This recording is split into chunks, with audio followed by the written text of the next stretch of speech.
মাদ্রাসায় নাকি বরাদ্দ দেওয়া হয়নি। আমি ওনাকে বলতে চাই, কওমি অর্থ হচ্ছে গোষ্ঠী।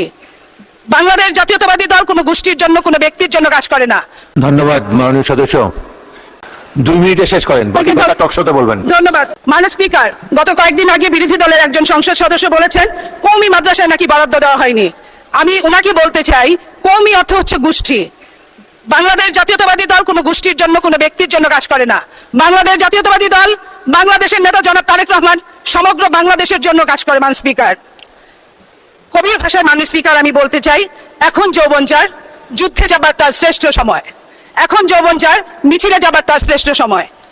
এদেশের তরুণদের আমরা তাদের প্রতি শ্রদ্ধাশীল। সেই 71 সালে, 90 সালে এবং 24 সালের তরুণরা আমাদেরকে যা দিয়েছে এই দেশে, আমরা তাদের প্রতি শ্রদ্ধাশীল। এবং আজকের তরুণ, আজকের বাংলাদেশে প্রায় 5 কোটি তরুণ, তাদের মধ্য থেকে মাননীয় স্পিকার প্রায় 8 জন তরুণ এই সংসদে প্রতিনিধিত্ব করছে।